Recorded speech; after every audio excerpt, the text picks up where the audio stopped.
এই ঠান্ডায় জমে বানালাম ফুলকপির পরোটা। ওরে বাবারে, খেতে গিয়ে বাজলো আমার 12টা। নমস্কার বন্ধুরা, আমাদের রান্নাঘরে তোমাদেরকে স্বাগত। আজকে আমাদের রান্নাঘরের রেসিপি হলো ভীষণ লোভনীয় ফুলকপির পরোটা। চলো সঙ্গে থেকে দেখে নাও। আর অবশ্যই কিন্তু এইভাবে বাড়িতে একবার ট্রাই করো। শীতকালে কিন্তু ফুলকপির পরোটা খেতে অসাধারণ লাগে। আর আমি কিন্তু একদম অন্যরকম ভাবে তোমাদেরকে দেখানোর চেষ্টা করেছি।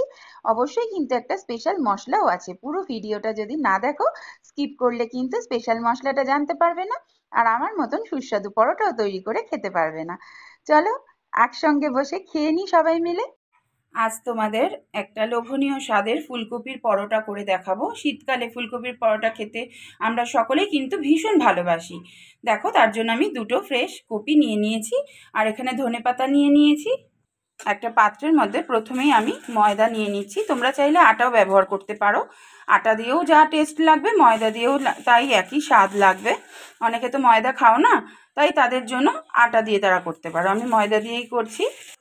আমি এখানে 500 গ্রাম মতন ময়দা নিয়েছি, তার আন্দাজে অল্প একটু লবণ দিয়ে দিলাম।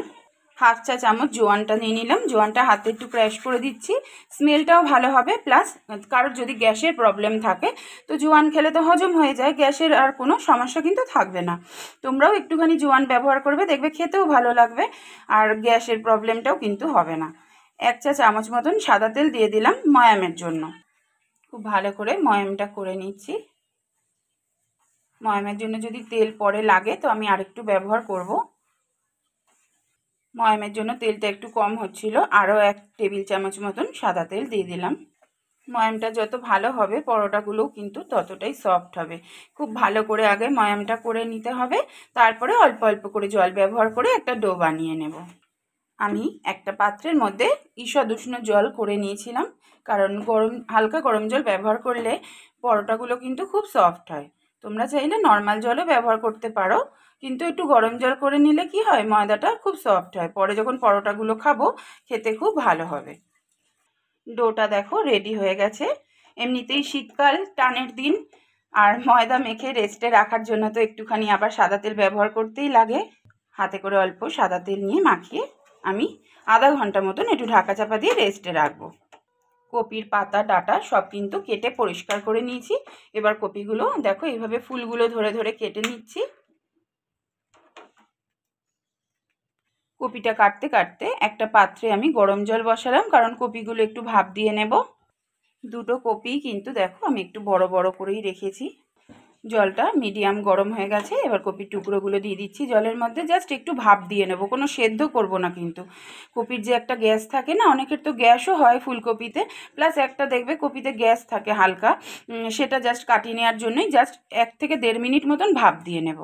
2 মিনিট মতন ভাপ দেওয়া হয়ে গেছে, ওপর নিচ করে সবকটাই কিন্তু ভাপ দিয়ে নিয়েছি। দেখো কপিগুলো কিন্তু একটুও নরম হয়নি, যেমন শক্ত তেমনই আছে। এই সময় নামিয়ে ঠান্ডা করে নিয়ে ফিরে আসছি। কপিগুলো জল ঝরিয়ে ঠান্ডা করে নিয়ে ফিরে আসলাম।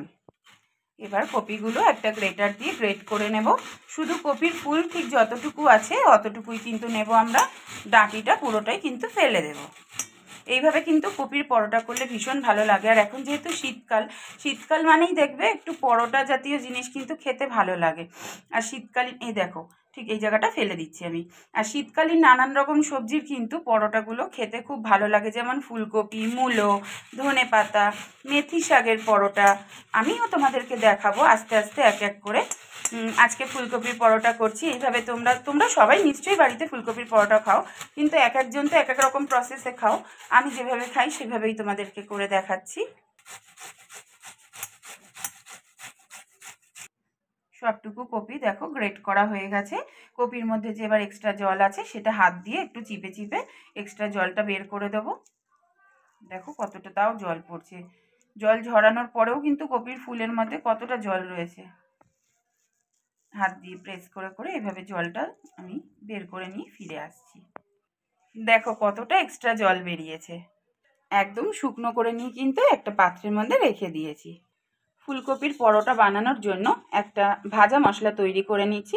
তার জন্য ছোট 1 চামচ মৌরি দিয়ে দিলাম। ওই একই চামচের মাপে আমি সাদা জিরে দিয়ে দিলাম।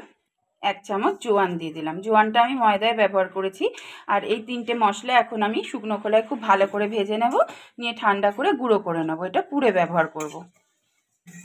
এই মশলাটা দিলে কিন্তু ফুলকপির পরোটাগুলো এত স্বাদ হবে খেতে, এর সাথে কোনো তরকারি লাগে না, জানো তো। শুকনো শুকনোই মনে হবে পরোটাগুলো খেয়ে ফেলবে। চা দিয়ে ভালো লাগবে, অল্প একটু সস দিয়ে খেয়ে দেখবে, এত ভালো লাগে। সন্ধ্যাবেলা কিন্তু টিফিন করতেই পারো এইভাবে পরোটা গরম গরম ভেজে নিয়ে একটুখানি চা বানিয়ে নিলে আর গল্প করতে করতে খেলে বাড়ির সবার সাথে খুব ভালো লাগবে। 3 মিনিট মতন ভেজেছি লো টু মিডিয়াম ফ্লেমে। দেখো খুব সুন্দর একটা স্মেল বেরিয়ে গেছে। এই সময় তুলে নেব। কপির পুরটা তৈরি করার জন্য 1 টেবিল চামচ রিফাইন তেল দিয়ে দিলাম। তেলটা গরম হয়ে গেছে। এবার কপি যেটা আমি গ্রেট করে রেখেছিলাম সেই কপিটা দিয়ে দিচ্ছি।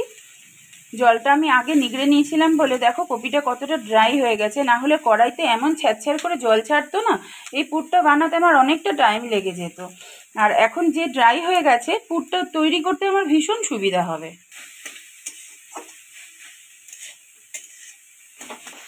2 মিনিট মতন কপির এই গ্রেট করা কপিটা কিন্তু কড়াইতে খুব ভালো মতন ভাজা ভাজা মতন করে নিয়েছি। এবার আমি গুঁড়ো মশলাগুলো এক এক করে দেব। ছোট 1 চামচ চিলি ফ্লেক্স দিয়ে দিলাম। পরিমাণ মতন লবণ দিয়ে দিলাম। 1 টেবিল চামচ চিনি দিয়ে দিলাম। যেহেতু ফুলকপির পরোটা, তো একটু তো মিষ্টি না দিলে স্বাদ হবে না, খেতে ভালো হবে না। এই পরোটা একটু ঝাল ঝাল মিষ্টি মিষ্টি হয় খেতে, চিনিটা একটু দিলে ভালো লাগে। যেহেতু কপি, চিনি না দিলে কিন্তু স্বাদ হবে না, তাই আমি ব্যবহার করলাম। এই সময় 2টো কাঁচা লঙ্কা কুচি আর ধনেপাতা দিয়ে দিলাম 1.5 চামচ মতন। এটাও পুরের সাথে একটু ভালো করে নেড়ে নেব। দেখো একভাবে ভেজে ভেজে কীরকম মাখা মাখা হয়ে গেছে আমার পুরটা, আর ছ্যাঁতছেড়ে ভাবটা কিন্তু নেই। 12 থেকে 13 মিনিট মতন কিন্তু একভাবে নেড়ে নেড়ে এভাবে ভেজেছি আমি। এবার আমি যে ভাজা মশলাটা তৈরি করলাম সেটা ঠান্ডা করে গুঁড়ো করে নিয়েছি। ছোট চামচে 2 চামচ দিয়ে দিলাম। আমি কিন্তু কোনো রকম হলুদ গুঁড়ো, ধনে জিরের গুঁড়ো এগুলো কিন্তু ব্যবহার করিনি। ওই ভাজা মশলাটাই শুধু ব্যবহার করলাম, কারণ এই মশলাটা দিলেই এত অপূর্ব স্বাদ হয়, আর কোনো মশলাই কিন্তু দিতে লাগবে না, দারুণ একটা স্মেল বেরোবে। আমি তো পরোটা খেতে খুব ভালোবাসি। সারা বছরই কিন্তু আলুর পরোটা, নানান রকম ডাল পুরি এই ধরনের খেতে থাকি। আর এই শীতকালটা আসলেই যে সবজিগুলোর পরোটা বানানো যায় সেই সবজিগুলো সবই পাওয়া যায়। একটার পর একটা কিন্তু পরোটা বানিয়ে আমি খাই, তাই তোমাদের সাথে শেয়ার করছি। আশা করি তোমরাও যদি এইভাবে বানাও এতই স্বাদ হবে, তোমারাও কিন্তু জিভে জল এসে যাবে। একবার খেলেই আমি আর বলতে পারছি না, এতটাই জিভে জল চলে এসেছে। এতই টেস্টি হয় এই পরোটাটা খেতে, বানিয়ে খেলে তবেই বুঝতে পারবে। কারণ আমি তোমাদের দেখাতেই পারবো, করে খাওয়াতে তো আর পারবো না। তোমরা অবশ্যই একবার কিন্তু ট্রাই করো। এবার আমি গ্যাসটা বন্ধ করে দিচ্ছি, পুর ঠান্ডা করে নিয়ে ফিরে আসছি। পুরটা আমার একদম ঠান্ডা হয়ে গেছে। ময়দার যে ডোটা বানিয়েছিলাম সেটা আবার একটু ভালো করে ঠেসে নিচ্ছি। পরোটার মতো নেচি কেটে নিচ্ছি, দেখো মিডিয়াম সাইজ করে। এবার এক একটা করে নেচি নিয়ে হাত দিয়ে গোল গোল করে এইভাবে বাটি করে নেব। যেইভাবে পুলি পিঠের বাটি করি, মোমোর বাটি করি, ওইভাবেই দেখো এরকম গোল করে 2 হাত দিয়ে মাঝখানে প্রেস করে করে ঘুরিয়ে ঘুরিয়ে বাটি করে নিয়ে যে এই যে বাটিটা তৈরি হয়ে গেছে, এবার ওর মধ্যে ফুলকপির যে পুরটা বানিয়েছি পুরটা দিয়ে দিচ্ছি চেপে চেপে, যতটা ধরবে সেইভাবে দিয়ে দিয়ে এবার মুখটা চারিপাশ থেকে বন্ধ করে দেব। চারিপাশ দিয়ে চেপে চেপে দেখো যে মুখটা এরকম হবে, তারপর এরকম ঘুরিয়ে গোল করে দেব। দিয়ে হাত দিয়ে একটু চাপ দিয়ে গোল করে নিলে এই যে রেডি হয়ে গেল। আবার একই রকমভাবে আরেকটা বাটি তৈরি করে নিচ্ছি। একই রকমভাবে পুরগুলো ভরে নেব। এইভাবে বাটির মধ্যে চেপে চেপে দেব, যতটা পরিমাণ আর কি ধরানো যায় বাটির মধ্যে। যতটা পুর বেশি হবে পরোটাও ততটাই ভালো হবে খেতে। আর এইসব পুর ভরা পরোটার নেচিগুলো কিন্তু একটু বড় বড়ই নিতে হয়। বেশি পাতলা নিলে শক্ত হয়ে যায় পরোটা, একটু মোটা নিলে কি হয়, সফট হয় খুব খেতে। এইভাবে সবকটা করে নিয়ে ফিরে আসছি। এবার পুর ভরা নেচি একটা করে নেব। একটা বাটিতে অল্প সাদা তেল রেখেছি, অল্প তেল মাখিয়ে নিলাম, নিয়ে একটু হালকা হাতে প্রেস করে দেব, দিয়ে গোল গোল করে যেরকম পরোটা আমরা বেলি ওইভাবে বেলে নেব।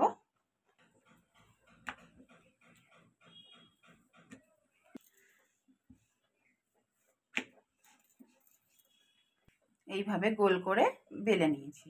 গ্যাসে আমি একটা চাটু বসিয়ে দিয়েছি, সাদা তেল দিয়ে একটু ঘুরিয়ে দিচ্ছি ভালো করে চারিদিকটা। পরোটাটা দিয়ে দিলাম, এপিট ওপিট করে ব্রাউন কালার করে ভেজে নেব। একই রকমভাবে আরও একটা পুর ভরা নিচে নিয়ে নিয়েছি। দেখো হাত দিয়ে প্রথমে একটু এইভাবে প্রেস করে নেব, তারপর গোল গোল করে একই রকমভাবে ভেজে নেব, মানে বেলে নেব।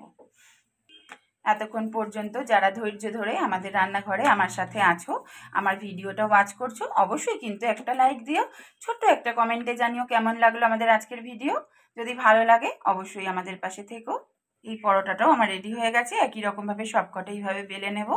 এতক্ষণে পরোটার এক পিঠটা আমার দেখো ভাজাও হয়ে গেছে, হালকা হালকা ব্রাউন কালার এসে গেছে। এবার এই পিঠটা ঘুরিয়ে দিলাম, একইভাবে এই পিঠটাও অল্প অল্প তেল দিয়ে দিয়ে ভেজে নেব।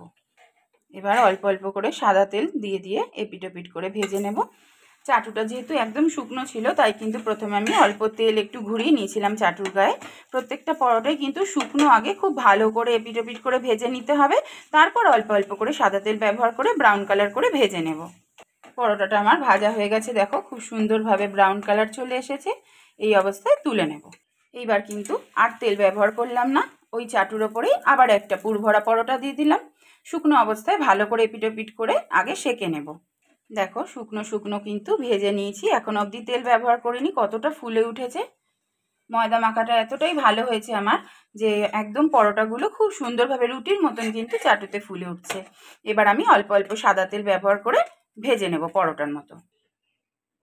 এই পরোটাগুলো ভাজতে কিন্তু খুব বেশি তেল লাগে না, হাফ চামচেরও কম তেল দিয়ে দিয়ে কিন্তু এক একটা পরোটা দেখো আমার ভাজা হয়ে যাচ্ছে। শরীরের পক্ষে যে খুব ক্ষতি করবে সেটাও না, ছোট থেকে বড় সবাই কিন্তু এই পরোটাটা খেতে পারে।